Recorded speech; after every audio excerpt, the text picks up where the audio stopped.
चलिए खबरों में आगे बढ़ते हैं। आतंक और आतंकवाद को लेकर चीन का दोहरा चरित्र एक बार फिर से सबके सामने आ चुका है। चीन ने आतंकी हाफिज सईद तला सईद को ग्लोबल टेररिस्ट घोषित होने से बचा लिया।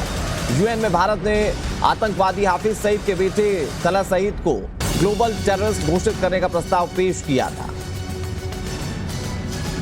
आपको बता दें, इसे अमेरिका ने भी समर्थन दिया था, लेकिन जिनपिंग के हिडन एजेंडे की वजह से यह प्रस्ताव रुक गया। चीन ने वीटो लगाकर आतंकी तला सईद को बचा लिया है। इसके बाद अब सवाल यही उठ रहे हैं कि आखिर दुनिया के सामने आतंकवाद से लड़ने का दावा करने वाला चीन बार बार आतंकियों को क्यों बचा रहा है? आखिर क्यों शी जिनपिंग लगातार आतंक को पनाह देने वाले पाकिस्तान के साथ खड़े नजर आते हैं? चीन ने 2 दिन में 2 आतंकियों को बचाया है।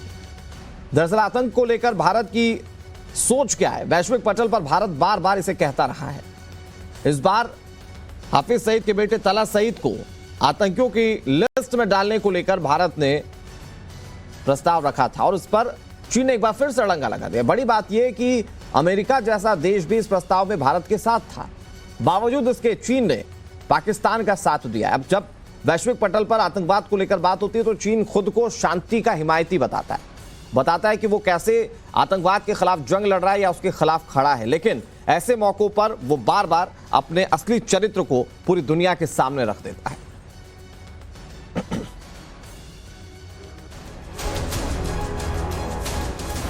ड्रैगन ने फिर दिखाया आतंकी चेहरा।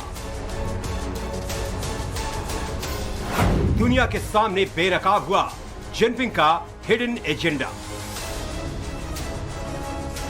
भारत की आतंक के खिलाफ लड़ाई में चीन का अड़ंगा। आतंकवादियों की पनाहगार पाकिस्तान को पड़ोसी चीन का समर्थन उसके खतरनाक मंसूबों को बेनकाब कर रहा है। आतंक और आतंकवादियों के खिलाफ भारत की लड़ाई में चीन ने एक बार फिर रोड़ा अटकाने की कोशिश की है। भारत के सबसे बड़े दुश्मन और मुंबई हमले के मास्टरमाइंड हाफिज सईद के बेटे हाफिज तला सईद को ग्लोबल टेररिस्ट घोषित करने की भारत की कोशिश पर चीन ने अड़ंगा लगा दिया है। भारत के साथ अमेरिका ने भी हाफिज तला सईद को ग्लोबल टेररिस्ट घोषित करने का प्रस्ताव यूएन में रखा था, लेकिन चीन ने वीटो पावर का इस्तेमाल करते हुए इस प्रस्ताव पर रोक लगा दी है। 2 दिन में ये दूसरी बार है जब चीन ने पाकिस्तानी आतंकवादी को ग्लोबल टेररिस्ट घोषित करने की भारत और अमेरिका की कोशिश में अपनी टांग अड़ाई है। इससे पहले चीन ने 18 अक्टूबर को लश्कर-ए-तैयबा के आतंकी शाहिद महमूद को ग्लोबल टेररिस्ट की लिस्ट में डालने की भारत और अमेरिका के प्रस्ताव को यूएन में रोक दिया था।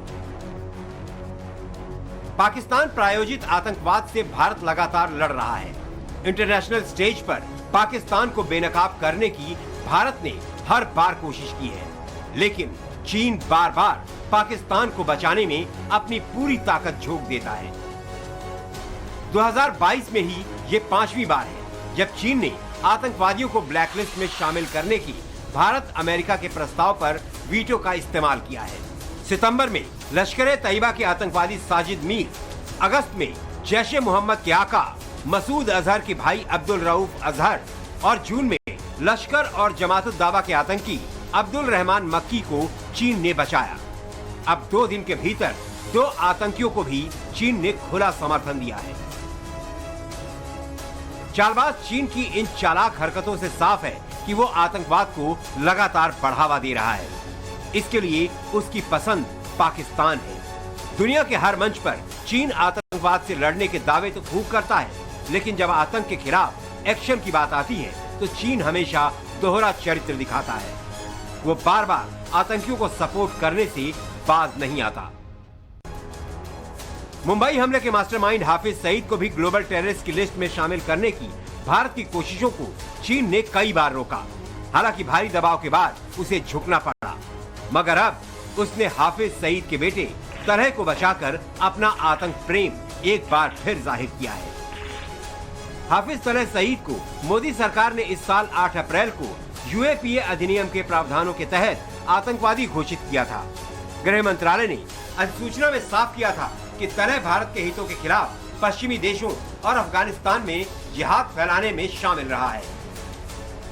इसी कोशिश को आगे बढ़ाते हुए भारत ने यूएन में प्रस्ताव रखकर तरह को ग्लोबल टेररिस्ट घोषित करने की मांग की थी। मगर शी जिनपिंग आतंकियों को बचाने में अपनी पूरी ताकत लगा रहे हैं।